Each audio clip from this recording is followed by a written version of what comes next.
بسم اللہ الرحمن الرحیم۔ آج کل ایک کلپ بہت وائرل ہوا ہے کہ ایک صاحب ہیں جو کہہ رہے ہیں کہ نبی صلی اللہ علیہ وسلم نے ارشاد فرمایا وطر کو مغرب کے مشابہ نہ کرو، اور پھر آگے جا کے بڑی دعوے کے ساتھ کہہ رہے ہیں کہ نبی نے اس بات کو بہت کلیئر کر دیا ہے کہ 2 رکعت کے بعد وطر میں آپ قعدہ نہ کریں۔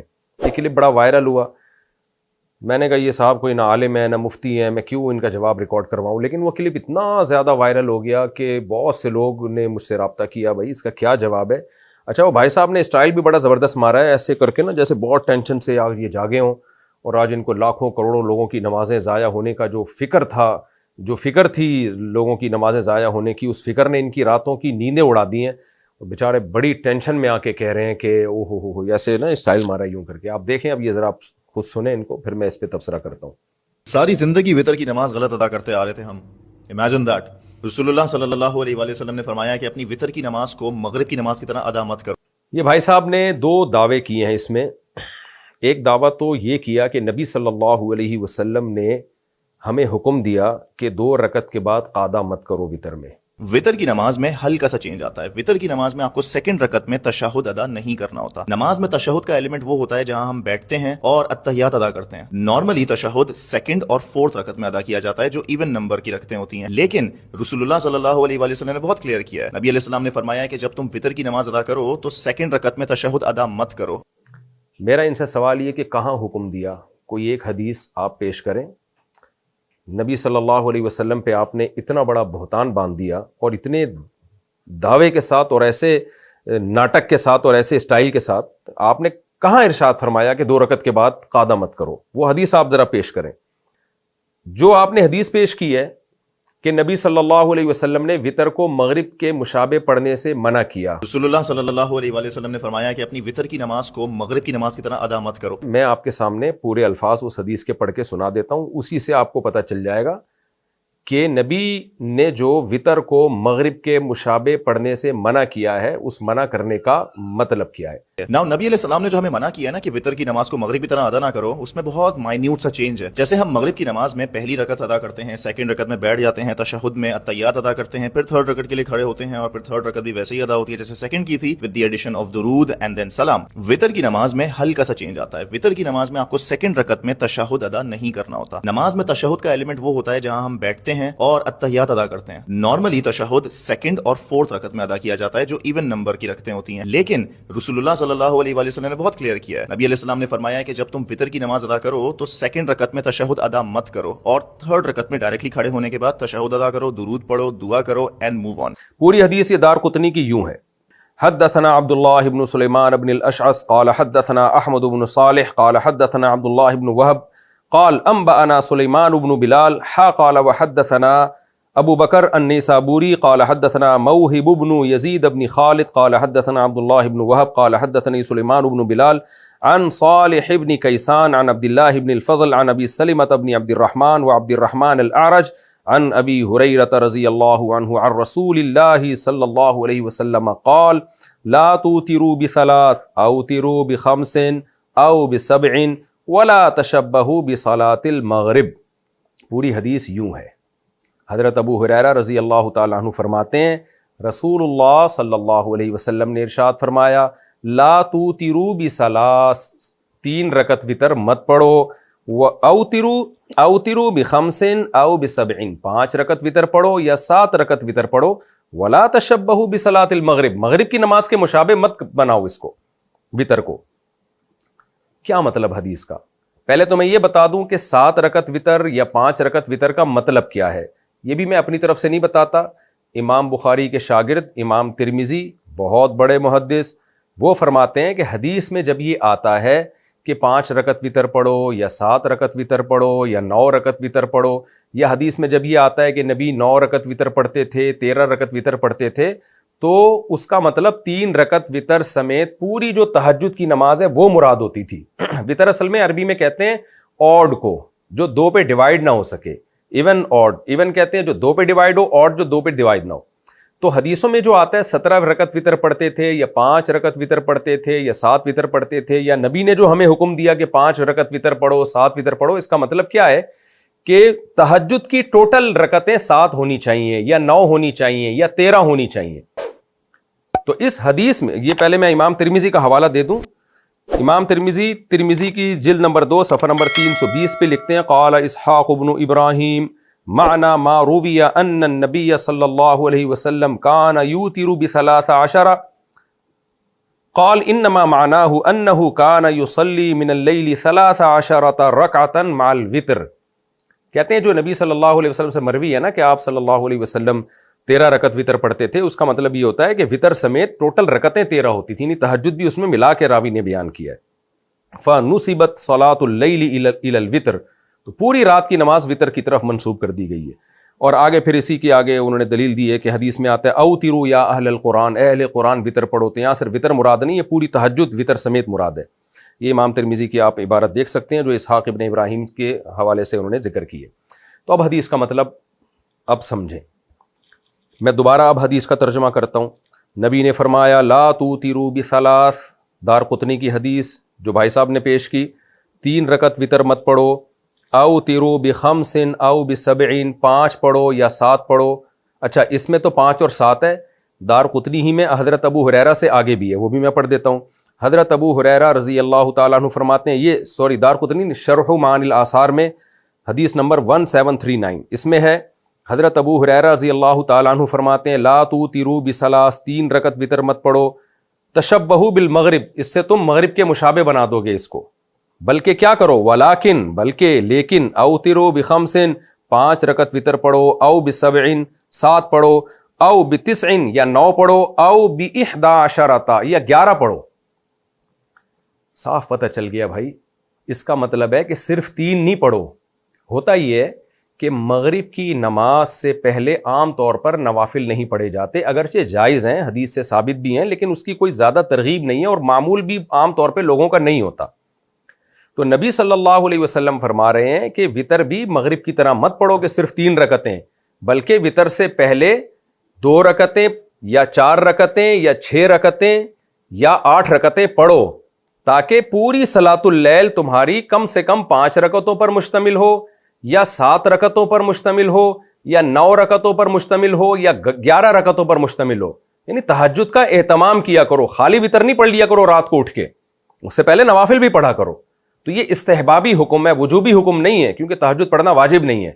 تو یہ ترغیب دی جا رہی ہے کہ وطر سے پہلے بھی نماز ہونی چاہیے. اب دوبارہ حدیث کا میں ترجمہ کر دیتا ہوں آپ سے پوچھتا ہوں کہ اس کے علاوہ کچھ اور مطلب بنتا ہے تو آپ بتائیں.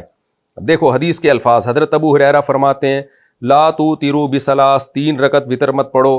اوتروا بخمس او بسبع, 7 پڑھو یا 5 پڑھو یا 7 پڑھو. ولا تشبہوا بصلاۃ المغرب, اسے مغرب کے مشابہ مت کرو. اور یہ جو دارقطنی کی روایت ہے, علامہ امام دارقطنی کہتے ہیں کلہم ثقات, یہ راوی اس کے سب ثقات ہیں. سنن دارقطنی حدیث نمبر 1650 سے صاف پتہ چل گیا بھائی, اس میں کہیں بھی نہیں ہے کہ 2 رکعت کے بعد قعدہ نہیں کرو, بلکہ وطر سے پہلے ہمیں تہجد کا اہتمام بھی کرنا چاہیے. اس حدیث کا ایک اور مفہوم بیان کیا گیا ہے. وہ مفہوم یہ بیان کیا گیا ہے کہ نبی صلی اللہ علیہ وسلم نے جو یہ فرمایا کہ وطر کو مغرب کے مشابہ نہ کرو, اس کا مطلب کیا ہے کہ مغرب کی تیسری رکعت میں قراءت نہیں ہوتی, یعنی وجوبی طور پر اختیاری ہے کہ آپ کر لیں نہ کریں, لازمی نہیں ہے. جبکہ وطر میں آپ کو تیسری رکعت میں قراءت لازمی کرنی ہے, وہ خالی نہیں ہو سکتی. اور یہ بھی مفہوم حدیث سے ثابت ہے, یعنی موقوف حدیث سے, صحابہ کے اقوال سے ثابت ہے. میں آپ کے سامنے یہ حدیث پیش کرتا ہوں. علامہ بدر الدین عینی رحمہ اللہ تعالی نخب الافکار فی تنقیح مبانی الاخبار فی شرح معانی الآثار جلد نمبر 5 صفحہ نمبر 106 پر سند کے ساتھ یہ حدیث پیش کرتے ہیں. حدثنا ابو بکر قال حدثنا ابو داود قال حدثنا ابو خلدہ قال سألت ابا العالیۃ عن الوتر فقال علمنا اصحاب محمد صلی اللہ علیہ وسلم او قال علمونا ان الوتر مثل صلاة المغرب غیر انک تقرأ فی الثالثۃ ھذا وتر اللیل وھذا وتر النہار. ابو العالیہ جو تابعی ہیں, یہ ابو العالیہ کون ہے تھوڑا سا انٹروڈکشن میں کرا دوں آپ کو. اور یہ ابو العالیہ جو تھے زمانے جاہلیت میں پیدا ہوئے, نبی صلی اللہ علیہ وسلم کے زمانے میں آپ نے اسلام قبول نہیں کیا, آپ صلی اللہ علیہ وسلم کی وفات کے 2 سال کے بعد آپ نے اسلام قبول کیا, اور پھر حضرت ابوبکر کی صحبت نصیب ہوئی, حضرت عمر کے پیچھے آپ نے نمازیں پڑھی, اور بہت سارے اصحاب نے آپ سے, بہت سارے حدیث کے جو راوی ہیں انہوں نے آپ سے حدیثیں لی, اتنے بڑے تابعی ہیں. یہ کہتے ہیں کہ ہمیں نبی صلی اللہ علیہ وسلم کے صحابہ نے یہ بات سکھائی, علمنا اصحاب محمد, محمد صلی اللہ علیہ وسلم کے ساتھیوں نے, صحابہ نے ہمیں یہ بات بتائی, ان الوتر مثل صلاۃ المغرب, کہ وتر بالکل مغرب کی نماز جیسی ہے, کوئی فرق نہیں ہے. غیر انک تقرأ فی الثالثہ, صرف ایک فرق ہے کہ وتر میں آپ کو تیسری رکعت میں قرات کرنی ہے. ھذا وتر اللیل وھذا وتر النہار, وہ دن کے وتر ہیں اور یہ جو ہم رات کو پڑھتے ہیں یہ رات کے وتر ہیں, سیم ہے. فرق کیا آ رہا ہے کہ تیسری میں قرات کرنی ہے وتر میں, مغرب میں تیسری میں قرات نہیں ہوتی. تو یہ مطلب ہے حدیث کا. اگر دوسرا مطلب ہم لیتے ہیں تو اس کی بھی تائید صحابہ کے آثار سے ہوتی ہے کہ نبی صلی اللہ علیہ وسلم نے یہ جو فرمایا کہ وتر کو مغرب کے مشابہ نہ کرو, تو اس کا مطلب کیا ہے کہ بالکل 100% مغرب کے جیسا نہیں بنانا آپ نے, تھوڑا سا فرق رکھنا ہے. وہ تھوڑا سا فرق کیا ہے کہ یا تو یہ فرق ہے کہ اس سے پہلے آپ نے نوافل بھی پڑھنے تہجد کے, یا یہ مطلب ہے کہ وتر کی تیسری رکعت میں آپ نے قراءت کرنی ہے, جبکہ مغرب میں عام طور پہ لوگ قراءت نہیں کرتے. اور سرسری غور سے ایک اور مطلب بھی سمجھ میں آتا ہے کہ مغرب کی نماز میں دعائے قنوت نہیں ہوتی, جبکہ وتر میں دعائے قنوت ہوتی ہے. وتر میں دعائے قنوت حدیث سے ثابت ہے. تو اتنے سارے مطلب نکل سکتے ہیں اور حدیث سے وہ مطلب ثابت ہیں. وہ ڈفرینس یعنی مغرب اور وتر میں اتنے سارے ڈفرینس حدیث سے ثابت ہیں, تو آپ ایک ہی ڈفرینس کو کیوں فوکس کر رہے ہو کہ جی قاعدہ نہیں کرنا آپ نے؟ یہ آپ کی اپنی تفسیر ہے. یہ تو بھائی صاحب نے جو دلائل دی ہیں یہ میں نے آپ کے سامنے پیش کر دی ہے, جس پہ انہوں نے کتنی زبردست ایکٹنگ کی ہے کہ جیسے برِ صغیر میں اب تک ہم گھاس کھاتے رہے ہیں. بھائی اگر کوئی مسئلہ اختلافی ہو تو آپ ایک تو عامی آدمی اس کو بیان ہی نہ کرے, عالم بیان کرے اور اعتدال سے بیان کر دے کہ ہمارے سامنے یہ دلیل ہے جس کی بیس پہ ہم یہ کہتے ہیں, اور دیگر فقہا کے سامنے وہ دلیل ہے جس کی بیس پہ وہ یہ لوگ وہ رائے رکھتے ہیں. تو اب میں چلتا ہوں اسماعیل بھائی کی طرف, ہمارے دوست ہیں. اچھا, ان صاحب نے جو ہے نا قنوت کا مسئلہ بھی اٹھایا کہ ہم جو قنوت پڑھتے ہیں اللہم انا نستعینک کا, یہ قنوت بھی غلط پڑھتے رہے ہیں. قنوت تو اللہم اہدنا فیمن ہدیت ہے, اس پر میں آخر میں آتا ہوں. پہلے میں چلتا ہوں مسقط, ہمارے دوست ہیں اسماعیل بھائی, انہوں نے مجھے حدیث بھیجی. انہوں نے کہا مفتی صاحب میں تو حنفی تھا, ہمارے باپ دادا سب حنفی تھے, ہم 2 رکعت کے بعد تشہد پڑھ کے سلام پھیرے بغیر کھڑے ہو جایا کرتے تھے. تو اب میرے سامنے حدیث آئی ہے, حضرت عائشہ رضی اللہ تعالی عنہا فرماتی ہیں کہ نبی صلی اللہ علیہ وسلم وتر کی 2 رکعت کے بعد قعود نہیں کیا کرتے تھے, اور امام مسلم نے علامہ نووی نے اس حدیث کو صحیح قرار دیا ہے, اور یہ حدیث سنن نسائی میں بھی ہے اور بہقی میں بھی ہے.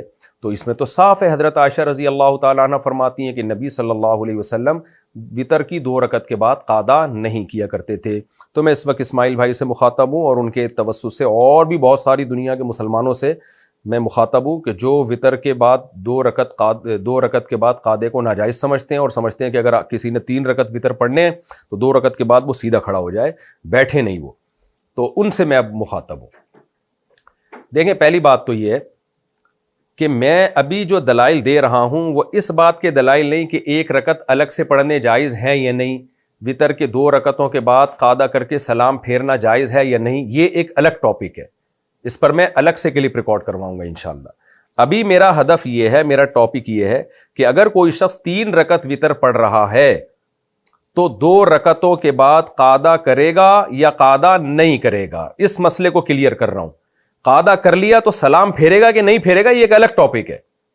ابھی یہ کہ اکٹھے 3 وتر اگر کوئی پڑھ رہا ہے تو 2 رکعتوں کے بعد قاعدہ کرے گا یا نہیں کرے گا. ہمارا دعویٰ یہ ہے کہ وہ قاعدہ کرے گا اور سلام پھیرے بغیر کھڑا ہو جائے گا وہ.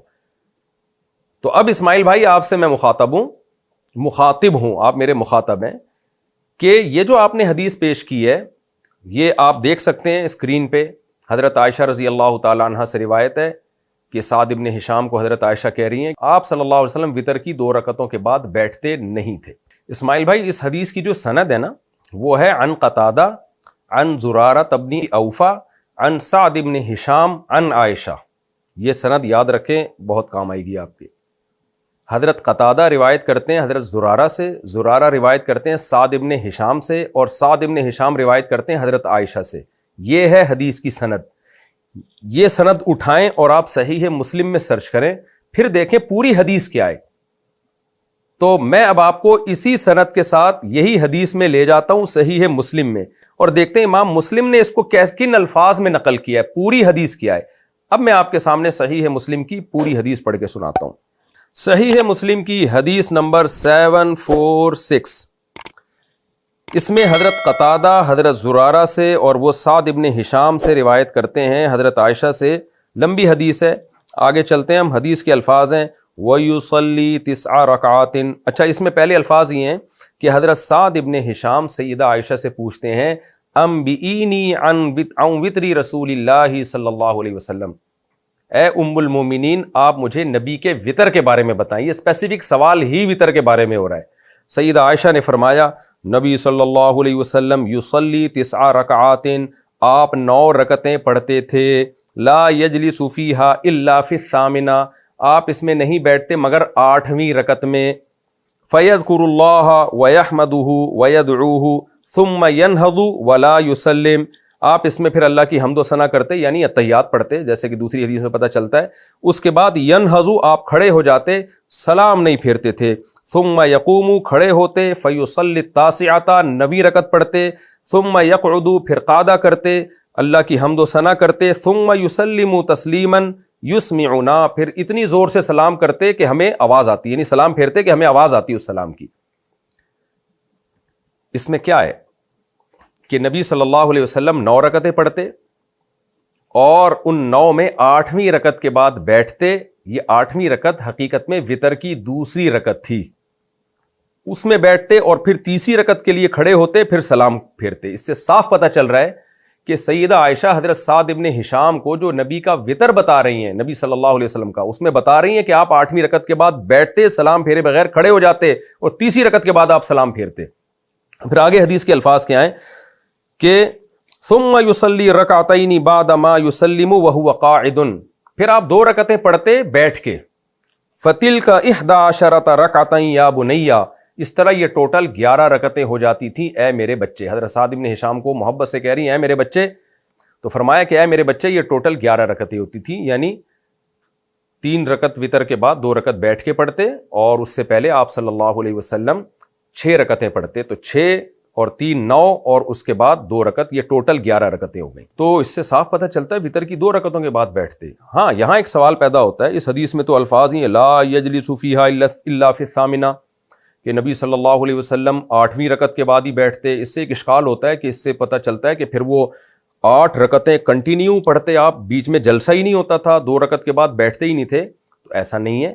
دوسری حدیثوں میں وضاحت ہے، صحیح۔ اب وہ کون سی حدیثیں ہیں وہ میں آپ کے سامنے پڑھ کے سنا دیتا ہوں، جس سے صاف پتہ چلتا ہے کہ نبی صلی اللہ علیہ وسلم ہر 2 رکعت کے بعد بیٹھا کرتے تھے۔ وہ حدیثیں میں بعد میں بتاؤں گا، وہ تو بہت مشہور ہیں۔ تو یہاں حضرت عائشہ کا مقصد یہ نہیں ہے کہ کسی 2 رکعتوں کے بعد آپ بیٹھتے ہی نہیں تھے، بلکہ مطلب یہ وہ والا بیٹھنا جو سلام کے لیے بیٹھنا ہوتا ہے۔ دیکھیں، قعدے کی 2 قسمیں ہوتی ہیں، نماز میں جو جلوس ہوتا ہے اس کی 2 قسمیں ہوتی ہیں۔ ایک جلوس وہ ہوتا ہے جو نماز کے خاتمے کے لیے ضروری ہے، 2 رکعتوں کے بعد آپ کو سلام اگر پھیرنا ہے تو بیٹھنا پڑے گا، اور ایک قعدہ وہ ہوتا ہے جو سلام پھیرنے کے لیے نہیں ہے، بلکہ 4 رکعت اور 3 رکعت والی نمازوں میں 2 رکعت کے بعد والی جو رکعتیں ان میں فاصلے کے لیے ہوتا ہے۔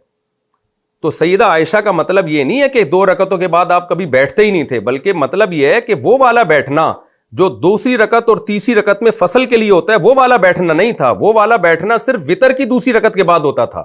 اس سے پہلے جو بیٹھنا تھا وہ یہ والا بیٹھنا نہیں تھا، اس کی نفی ہے۔ مطلق بیٹھنے کی نفی نہیں ہے کہ بیٹھتے ہی نہیں تھے، کنٹینیو آپ 8 رکعتیں پڑھتے تھے، اس کی نفی نہیں ہے، کیونکہ حضرت عائشہ دوسری حدیثوں میں اس کو کلیئر کر چکی ہیں۔ وہ حدیثیں بھی میں آپ کے سامنے پڑھ کے سنا دیتا ہوں۔ یہ صحیح ہے بخاری، صحیح مسلم کی متفق علیہ صحیح حدیث ہے۔ حضرت عائشہ رضی اللہ تعالیٰ عنہ فرماتی ہیں کہ ما کان یزید فی رمضان ولا فی غیری علی 11 رکعۃ یصلی 4 رکعات فلا تسأل عن حسنہن وطولہن ثم یصلی 4، 4 رکعتیں پڑھتے، پھر نبی 4 رکعتیں پڑھتے۔ تو 4 کا کیا مطلب ہے؟ سب شارح یہی بتاتے ہیں کہ یا تو یہ 4 ایک سلام سے ہوتی تھیں اور 2 قعدے ہوتے تھے، یا یہ ہوتا تھا کہ 2 رکعت کے بعد سلام پھرتے، پھر 2 رکعت کے بعد سلام پھر کے آرام کرتے، یعنی 4 رکعت کے بعد بہرحال قعدہ ہوتا تھا۔ دوسری حدیث صحیح ہے بخاری کی، حدیث نمبر 946 جس میں عبداللہ بن عمر فرماتے ہیں کہ نبی صلی اللہ علیہ وسلم سے پوچھا کہ رات کی نماز کے بارے میں، فقال رسول اللہ صلی اللہ علیہ وسلم صلاۃ اللیل مثنا مثنا، رات کی نمازیں دو دو رکعتیں کر کے ہیں۔ اس سے صاف پتہ چلتا ہے کہ ہر 2 رکعت کے بعد قادہ ہوتا تھا۔ اسی طرح عبداللہ بن عباس رضی اللہ تعالی عنہ کی روایت ہے جس میں حضرت عبداللہ بن عباس، صحیح بخاری حدیث نمبر 947، حضرت عبداللہ بن عباس رضی اللہ عنہ فرماتے ہیں کہ نبی صلی اللہ علیہ وسلم نے تہجد میں صلی رکعتین، 2 رکعتیں پڑھی، ثم رکعتین، پھر 2 رکعتیں پڑھی، ثم رکعتین، پھر 2 رکعتیں پڑھی، ثم رکعتین، پھر 2 رکعتیں پڑھی، ثم رکعتین، ثم اوتر، پھر اس کے بعد آپ نے وتر پڑھے۔ تو 2 رکعتیں کر کے ہے۔ تو اب ان بخاری کی حدیثوں کو مسلم کی حدیثوں کے ساتھ ملائیں، مسلم کی حدیث کے ساتھ، تو صاف پتہ چل جائے گا حضرت عائشہ جو یہ کہہ رہی ہیں کہ نبی 9 رکعتیں پڑھتے تھے اور 8ویں کے بعد بیٹھتے تھے، تو یہاں بیٹھنے کا مطلب وہ والا بیٹھنا جو دوسری رکعت اور تیسری رکعت میں فصل کے لیے ہوتا ہے۔ تو اس میں صاف پتہ چل رہا ہے کہ نبی صلی اللہ علیہ وسلم وتر کی دوسری رکعت کے بعد بیٹھتے تھے۔ اسماعیل بھائی اب آپ دیکھیں، آپ نے جو حدیث پیش کی ہے وہ ہے بہقی کی، اسی سند سے میں جو حدیث پیش کر رہا ہوں وہ ہے صحیح مسلم کی۔ اس میں صاف ہے کہ نبی 2 رکعتوں کے بعد قادہ کیا کرتے تھے۔ اب یا تو ہم اس صحیح مسلم کی حدیث کی بیس پر بہقی کی حدیث کو رد کر دیں کہ بھائی وہ اس کے ٹکر کی نہیں ہے لہذا اس کو قبول نہیں کیا جائے گا، یا اس کی کوئی مناسب تعویل کر لیں۔ تو رد کرنے سے بہتر ہے تعویل کر لیں۔ وہ تعویل کیا ہے؟ سیدہ عائشہ نے جو فرمایا کہ نبی وتر کی 2 رکعتوں کے بعد بیٹھتے نہیں تھے، اس بیٹھنے کا مطلب وہ والا بیٹھنا جو سلام پھیرنے کے لیے بیٹھنا ہوتا ہے۔ تو سیدہ عائشہ اصل میں رد کر رہی ہیں ان لوگوں پہ جو 2 رکعت کے بعد قادہ کر کے سلام پھیر دیتے ہیں، ان پہ رد کر رہی ہیں۔ بھائی سلام پھیرنے والا بیٹھنا نہیں تھا، اور یہ ہوائی بات نہیں ہے، اس کی تائید سائی کی اس حدیث سے ہوتی ہے جس میں یہی حدیث ہے، یہی راوی ہیں، حضرت قتادہ زرارہ ابن اوفا سے، زرارہ ابن ابی اوفا سعد ابن ہشام سے، سعد ابن ہشام سیدہ عائشہ سے نقل کرتے ہیں کہ نبی حضرت عائشہ رضی اللہ تعالی عنہ فرماتی ہیں کان النبی صلی اللہ علیہ وسلم لا یسلم رکعتین الوتر، نبی صلی اللہ علیہ وسلم وتر کی 2 رکعتوں کے بعد سلام نہیں پھیرتے تھے۔ وہی سند ہے بالکل۔ تو اس سے صاف پتہ چل رہا ہے بھائی سیدہ عائشہ کا اصل مقصد سلام کی نفی کرنا ہے، قادے کی نفی کرنا نہیں ہے۔ تو اس کی نفی کے لیے مبالغتاً یہ فرمایا کہ وہ والا قادہ ہوتا ہی نہیں تھا کہ جس میں سلام ہوتا ہے، بلکہ قادے کے بعد سلام پھیرے بغیر آپ اٹھ جایا کرتے تھے۔ تینوں حدیثیں سیدہ عائشہ بیان کر رہی ہیں، حضرت عائشہ سے سعد ابن ہشام بیان کر رہے ہیں، سعد ابن ہشام سے زرارہ ابن اوفا بیان کر رہے ہیں، زرارہ ابن اوفا سے حضرت قتادہ بیان کر رہے ہیں۔ تو اب اس کے بعد کیا رہ گیا؟ صاف پتہ چلتا ہے بھائی وتر کی 2 رکعتوں کے بعد قادہ بھی ہوتا تھا اور سلام پھیرے بغیر نبی صلی اللہ علیہ وسلم اٹھ جایا کرتے تھے۔ تو یہ تو مسئلہ ہو گیا کلیئر۔ اب میں آپ کے پاس صحابہ کے کچھ عمل پیش کرتا ہوں کہ صحابہ کرام وتر کی 2 رکعتوں کے بعد قادہ کیا کرتے تھے اور اس کے بعد پھر کھڑے ہو جایا کرتے تھے۔ عبداللہ بن عمر تو 2 رکعت کے بعد سلام بھی پھیرتے تھے، وہ عبداللہ بن عمر رضی اللہ تعالیٰ عنہ کا اپنا عمل تھا۔ اس کے دلائل کیا ہیں اور اس کا جواب کیا ہے وہ میں کسی اور کلپ میں انشاءاللہ ریکارڈ کرواؤں گا۔ ابھی تو میں اس کو فوکس کر رہا ہوں کہ اگر کسی نے 3 رکعتیں پڑھنی ہیں تو 2 رکعت کے بعد وہ قادہ کرے گا، حدیث سے یہی بات ثابت ہے۔ سب سے پہلے تو وہی حدیث جو علامہ عینی نے سند کے ساتھ، اس حدیث کے سارے راوی صحاح 6 کے راویوں میں سے ہیں، یعنی صحاح 6 کے تمام مصنفین نے ان حدیث کے راویوں سے حدیثیں نکالی ہیں۔ بخاری، مسلم، امام ابو داؤد، سب کتابوں میں ان حدیث کے اس کے راوی موجود ہیں، سوائے ابو خلدہ جن کا نام خالد ابن دینار ہے، ان کی حدیث صحیح مسلم اور ابن ماجہ میں نہیں ملتی، باقی اس حدیث کے جو باقی راوی ہیں وہ سب میں ملتے ہیں ہمیں۔ تو اور یہ جو ابو خلدہ ہیں باقیوں نے ان سے حدیثیں لی ہیں، باقی صحاح 6 کے مؤلفین نے۔ تو یہ کیا فرماتے ہیں؟ کہتے ہیں کہ علمنا اصحاب محمد صلی اللہ علیہ وسلم، ہمیں نبی کے ساتھیوں نے، صحابہ نے بتایا ان الوتر مثل صلاۃ المغرب، کہ وتر مغرب کی نماز کی طرح ہے۔ تو مغرب کے میں 2 رکعت کے بعد قادہ ہوتا ہے بھائی، تو یہاں بھی بتا رہے ہیں کہ ہمیں صحابہ نے یہی سکھایا کہ وتر بالکل مغرب کی طرح ہے۔ فرق کیا ہے؟ غیر انک تقرأ فی الثالثۃ، آپ وتر میں تیسری رکعت میں بھی پڑھتے ہیں، ھذا وتر اللیل وھذا وتر النہار، یہ رات کے وتر ہیں اور وہ دن کے وتر ہیں، مغرب کی نماز دن کے وتر ہیں۔ اس سے صاف پتہ چلتا ہے کہ وتر مغرب کی طرح ہی ہیں، دونوں میں قادہ ہوتا ہے، اس میں بھی قادہ ہوگا۔ ہم حضرت عمر رضی اللہ تعالیٰ عنہ کے قول کی طرف چلتے ہیں۔ بہقی نے روایت کیا حدیث نمبر 4808، امام بہقی کہتے ہیں اخبرنا ابو عبداللہ الحافظ قال انبأ احمد بن محمد بن صالح السمرقندی قال حدثنا ابو عبداللہ محمد بن نصر قال حدثنا ابو جعفر الدارمی قال حدثنا حبان بن ہلال قال حدثنا یزید بن زرع قال حدثنا حبیب المعلم قال قیل للحسن ان ابن عمر رضی اللہ عنہما کان یسلم فی الرکعتین من الوتر فقال کان عمر افقہ من کان ینہض فی الثالثۃ بالتکبیر۔ امام بہقی اپنی سند سے، جو بالکل صحیح سند ہے، کہتے ہیں کہ حضرت حسن سے کسی نے پوچھا کہ عبداللہ ابن عمر رضی اللہ تعالی عنہ وتر کی 2 رکعتوں کے بعد سلام پھیر دیا کرتے تھے، تو حضرت حسن نے فرمایا کان عمر افقہ من، حضرت عمر میں فقاہت عبداللہ بن عمر سے زیادہ تھی، اپنے بیٹے سے زیادہ تھی۔ عمر کیا کرتے تھے؟ ینہض فی الثالثۃ بالتکبیر، وہ تو تیسری رکعت میں تکبیر کہہ کے کھڑے ہو جایا کرتے تھے۔ اس سے صاف پتہ چل رہا ہے حضرت حسن کا مقصد کیا ہے۔ کہنے والا کہہ رہا ہے کہ وہ 2 رکعت کے بعد سلام پھیرتے تھے، تو حضرت حسن سلام کی نفی کر رہے ہیں کہ حضرت عمر سلام نہیں پھیرتے تھے، وہ تو 2 رکعت کے بعد کھڑے ہو جایا کرتے تھے، یعنی سلام پھیرے بغیر کھڑے ہو جایا کرتے تھے۔ اس سے قادے کی نفی نہیں ہے، بلکہ قادے کا اس بات ہو رہا ہے، اس لیے کہ اگر حضرت عمر قادہ ہی نہ کر رہے ہوتے تو حضرت حسن کہتے تم سلام کی بات کر رہے ہو، حضرت عمر تو قادہ بھی نہیں کرتے تھے، وہ تو 2 رکعتوں کے بعد بیٹھتے ہی نہیں تھے، بلکہ بتا رہے ہیں کہ وہ سلام نہیں پھیرتے تھے بلکہ کھڑے ہو جایا کرتے تھے تیسری رکعت کے لیے۔ اور اگر آپ اسی پہ مصر ہیں کہ نہیں جی حضرت حسن کا مقصد یہ ہے کہ قادہ ہی نہیں کرتے تھے، ڈائریکٹ کھڑے ہو جاتے تھے، اور اول تو حدیث کے صاف سیاق و سباق سے پتہ چل رہا ہے کہ حضرت حسن کا یہ مقصد نہیں ہے۔ میں دوبارہ ترجمہ کر دیتا ہوں، دیکھیں ان سے کہا جا رہا ہے عبداللہ بن عمر 2 رکعتوں کے بعد سلام پھیرتے تھے، یعنی سلام پھیرتے تھے، تو کیا یہ گویا سلام پھیرنا درست ہے؟ یہ سوال کیا جا رہا ہے۔ تو حضرت حسن کیا فرما رہے ہیں؟ نہیں بھائی، حضرت عمر تو 2 رکعتوں کے بعد کھڑے ہو جایا کرتے تھے، یعنی سلام پھیرے بغیر کھڑے ہو جایا کرتے تھے، یعنی وہ سلام نہیں پھیرتے تھے۔ اس سے صاف پتہ چل رہا ہے کہ قادہ ہوتا تھا۔ اور پھر بھی اگر آپ کہتے ہیں کہ نہیں جی یہ جو ینہضو کا لفظ ہے اس کا مطلب یہی ہے کہ ڈائریکٹ کھڑے ہو جایا کرتے تھے، تو اس کے جواب میں صحیح مسلم کی وہی حدیث آپ کی خدمت میں دوبارہ پیش کروں گا جو ابھی میں نے حضرت عائشہ کی پیش کی ہے۔ اس میں سیدہ عائشہ رضی اللہ تعالی عنہ کیا فرما رہی ہیں؟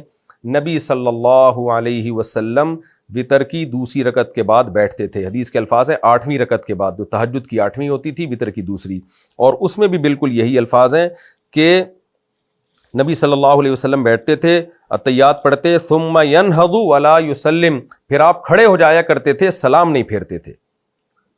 تو اس میں سیدہ عائشہ کہہ رہی ہیں لا یجلس فیہا الا فی الثامنہ، 8ویں کے بعد آپ بیٹھتے تھے اور ثم ینہض، نہوض کرتے تھے اور سلام نہیں پھیرتے تھے، تو وہاں بھی نہوض کا مطلب بیٹھنے کے بعد نہوض ہے۔ تو حضرت عمر کی والی اس سے جو منقول حدیث ہے اس میں بھی نہوض کا مطلب بغیر قعود کے نہوض نہیں ہے، مراد کیا ہے؟ سلام پھیرے بغیر ڈائریکٹ کھڑے ہو جانا۔ تو حضرت عمر سے بھی یہ ثابت ہو گیا کہ آپ 2 رکعتوں کے بعد سلام نہیں پھیرتے بلکہ تیسری رکعت کے لیے کھڑے ہو جایا کرتے تھے۔ تو اور ویسے بھی اگر حضرت عمر 2 رکعت کے بعد قعدہ نہ کرتے ہوتے تو ابو العالیہ جو اتنے جلیل القدر تابعی ہیں، جو حضرت عمر کے پیچھے آپ نے نمازیں پڑھی ہیں، وہ یہ کیوں کہہ رہے ہیں کہ ہمیں صحابہ نے یہ بتایا کہ وتر مغرب کی طرح ہے، بلکہ وہ کہتے ہیں کہ ہمیں عمر بن خطاب نے یہ بتایا کہ وتر مغرب کی طرح نہیں ہے، وتر میں قعدہ نہیں ہوتا اور مغرب میں قعدہ ہوتا ہے۔ تو ان کا کہنے کا مقصد یہ تھا کہ ظاہری شباہت میں، ظاہری شکل و صورت میں وتر میں اور مغرب کی نماز میں کوئی فرق نہیں ہے۔ اس سے بھی تائید ہوتی ہے کہ حضرت عمر نے 2ری رکعت کے بعد قعدہ کیا ہے اور اس کے بعد کھڑے ہوئے۔ اسی طرح عبداللہ بن مسعود رضی اللہ تعالیٰ عنہ سے بھی صحیح سند کے ساتھ یہ بات منقول ہے۔ حضرت عبداللہ بن مسعود فرماتے ہیں کہ وتر اللیل 3 کا وتر النہار، رات کے وتر 3 ہیں جیسے کہ دن کے وتر ہیں، یعنی وہ بھی اسی طرح ہی پڑھے جائیں گے جیسے دن میں وتر پڑھے جاتے ہیں، 2 رکعت پھر اس کے بعد قعدہ پھر تیسری رکعت۔ تو اس سے اور عبداللہ بن مسعود رضی اللہ تعالیٰ عنہ کا یہ آپ اس میں دیکھ سکتے ہیں اسکرین پہ ان کی حدیث کا ریفرنس۔ باقی عبداللہ بن مسعود کی حدیث کو ضعیف جو کہا گیا ہے تو وہ مرفوع حدیث کو کہا گیا ہے، موقوف کو نہیں کہا گیا۔ تو جو موقوفاً عبداللہ بن مسعود سے روایت ہے وہ صحیح ہے۔ تو عبداللہ بن مسعود کا عمل بڑے فقیہ تھے، جن کو حضرت عمر نے کوفہ بھیجا اس لیے کہ تاکہ وہاں علم پھیلائیں، تو ان کی فقاہت پہ تو جتنا کہا جائے کم ہے۔ حضرت عمر رضی اللہ تعالیٰ عنہ کے پاس جب حضرت عبداللہ بن مسعود آیا کرتے تھے تو حضرت عمر فرماتے تھے کنیف ملئ علما، یہ چھوٹے سے قد کا آدمی لیکن علم سے بھرا ہوا ہے۔ اتنے بڑے فقیہ صحابی اور حضرت عمر اور پھر ابو العالیہ کا بیان کہ صحابہ کرام نے ہمیں اس طرح سے وتر سکھائے ہیں، ان سب کی نمازوں کو یہ بھائی صاحب نے کیا کہہ دیا؟ غلط پڑھتے آئے تھے، ساری زندگی وتر کی نماز غلط ادا کرتے آ رہے تھے ہم، امیجن دیٹ۔ تو اس لیے لوگ کنفیوز نہ ہوں، وتر کا طریقہ یہی راجح ہے، 2 رکعت کے بعد آپ نے قعدہ کرنا ہے، تیسری رکعت کے لیے آپ نے پھر کھڑے ہونا ہے۔ باقی اگر اس میں مجتہدین کا کچھ اختلاف ہے یا تابعین میں سے کسی نے کوئی اختلاف کیا ہے تو وہ سب ہمارے لیے قابل احترام ہے. اجتہادی مسائل میں اختلاف رحمت ہے، زحمت نہیں ہے، اور اس رحمت کے فائدے ہوتے ہیں. لیکن دلیل کی دنیا میں جو راجح بات ہے وہ یہی راجح بات ہے جو میں نے آپ کے سامنے پیش کی احادیث کی روشنی میں. حضرت عمر کا قول، صحابہ کا عمل، اور اس کے بارے میں حضرت عبداللہ بن مسعود جیسے صحابی کا عمل، اور خود نبی کا اپنا عمل صحیح مسلم کی حدیث میں. تو اس سے یہ بات میرا خیال ہے 2 اور 2 4 کی طرح ثابت ہو گئی کہ وطر 3 رکعت